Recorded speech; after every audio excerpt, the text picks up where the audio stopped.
freaking believe this guy. And of course, I'm talking about the Pinocchio Prince, Andrew. Welcome back, beautiful and amazing human beings. This is Luke Radowski and Tim Pichette. And in this video, we will be giving you an important update about all the latest developments about the story of the decade. Can you guess what that story specifically is? Well, that story is, of course, around Mr. Epstein. And one of the biggest updates that I just saw last night was a tweet from Eric Weinstein, who tweeted, quote, "I got tired of the myriad roadblocks that stopped this story from emerging and our press that will not cover it. August 2019, I recorded an unscripted hour about my meeting with Epstein 15 plus years ago. My plan was not to release it if journalists did the job. Here it is." And obviously, he's alluding to the fact that this story of the decade has been not only underreported, but specifically, there has been very little to no justice at all for the thousands of children that were harmed here and can't heal from, of course, the wounds inflicted by them, by these monstrous individuals. Now, I actually listened to this podcast. You did too, Tim. What did you think of it, and what was your reaction to it? Well, first off, Luke, thanks for having me on again. And it seemed like after listening to this, I mean, just to kind of back things up for the viewers here, is that this is a guy who had actually had the chance encounter with Epstein, was in his actual place, and he just kind of goes through and was able to describe how right from the get-go, he even told his wife on the way home that he thought that Epstein was nothing but a construct, and a poorly construct at that. And basically what he means by construct, that he was, that his premonition was that he was some sort of, he's playing the role of this billionaire hedge fund manager. It wasn't actually a hedge fund manager, which, someone like myself in the investment world, would probably be able to pick up on that, if somebody actually could walk the walk. And the other thing he noticed when he went in there is that, obviously, his place was adorned with the very young girls, and there was other girls bouncing up and down in his lap. And then also he was able to notice that there was different hidden cameras, but they were in very, very obvious places. And so he was wondering if this was meant to be some sort of test, or if he was supposed to find these hidden cameras. But this is something that didn't really surprise him at all. But unfortunately, what we've seen time and time again is that the mainstream media, what he actually calls the institutional media, which I thought was a great name, that they're not willing to cover these stories. And the reason they're not willing to cover these stories is because oftentimes those people in powerful places are involved in these stories. Yeah, he explained everything very interestingly. I mean, he originally gets into it in 32 minutes into the podcast. So if you're going to be listening to that podcast, skip to 32 minutes. He goes on and explains the meeting in about 2 minutes. I was expecting more. There was a phone call that preceded this meeting with Eric that I also want to know the full details of. But I have to commend him for going forward with this. But I also want to criticize him, because he also came out and had his own theory to what was really happening here that I disagree with. But just to overlay kind of your points, he talked about there being a coffin, there being extremely weird, provocative art everywhere. He talked about him dining on an American flag. He talked about the hidden cameras, the young woman that was extremely beautiful bouncing on his knee as he was talking to him, thinking that this was some kind of test. This was some kind of initiation.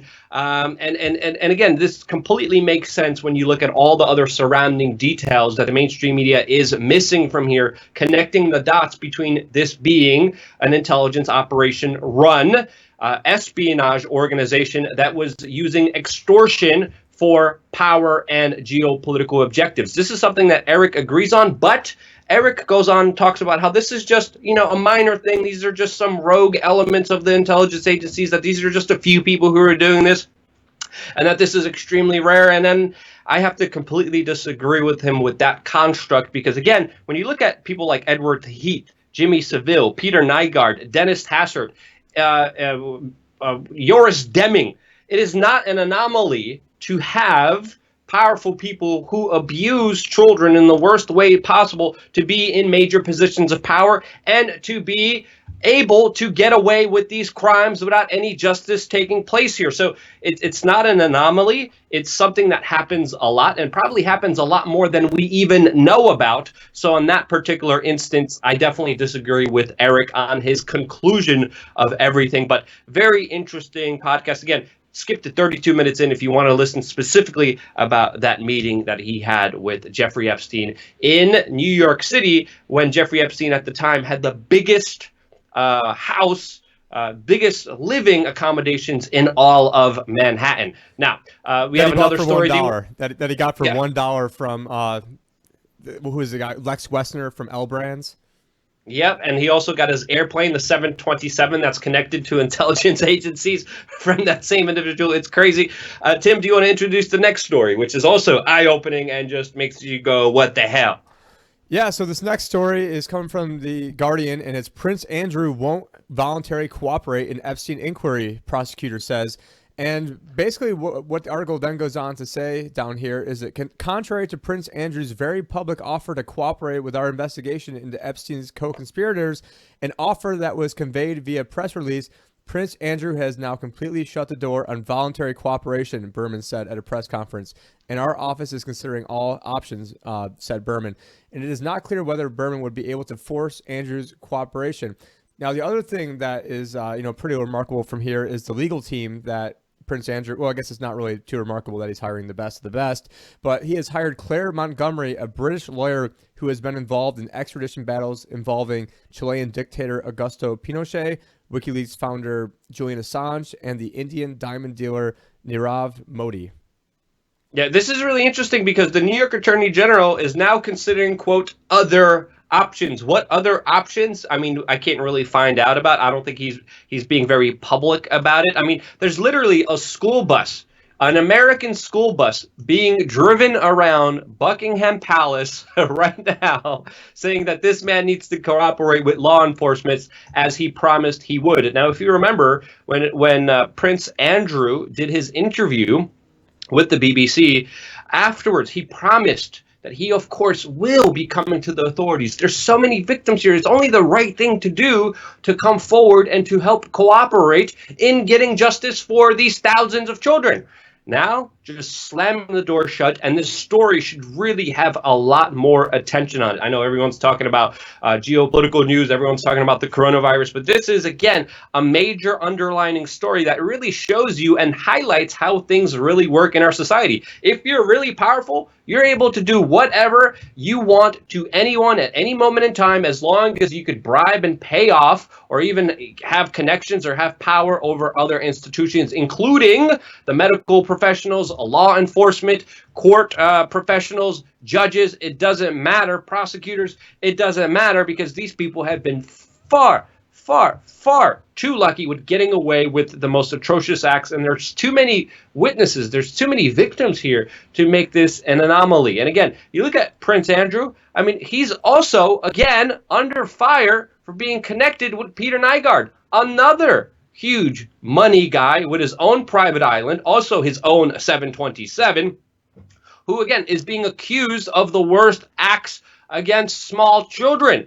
This is also the same Peter Nygard that is also friends with the Bushes, friends with Oprah Winfrey. All these powerful individuals always have to have 1 degree of separation to these monsters that do unspeakable things. And it makes you really wonder, what the hell is going on here? Because we only know 0.1% of the truth that leaked because of brave witnesses. How much information do we still not know? And when it comes to Prince Andrew and him being connected now to multiple monsters, you just have to wonder what we don't even know, which leads us to the next story, and that is just how corrupt the jail was that Jeffrey Epstein allegedly committed suicide, because authorities have just found a loaded weapon inside that same jail cell, as well as other paraphernalia that was not supposed to be there. Tim, what's your reaction from all of this? Yeah, I mean, I don't have too much to comment on the Peter Nygard because I know that he's Canadian and I wasn't really too familiar with everything going on over there in Canada. But yeah, in terms of this loaded gun found inside the Manhattan jail where Epstein is, I mean, so many things don't make sense. I mean, how the prison guards were able to, basically meet their, their bail, and I think it was like over six figures. I mean, I don't know how many, prison guards out there are able to just come up with six figures right there on the spot. I mean, there's just anomaly after anomaly after anomaly, and at this point, and I do have to agree with you, kind of bouncing back to that Weinstein interview. So here we're talking, the Eric, not to be confused with the other Weinstein, but the podcast that you were referring to. Sorry, that's Eric Weinstein.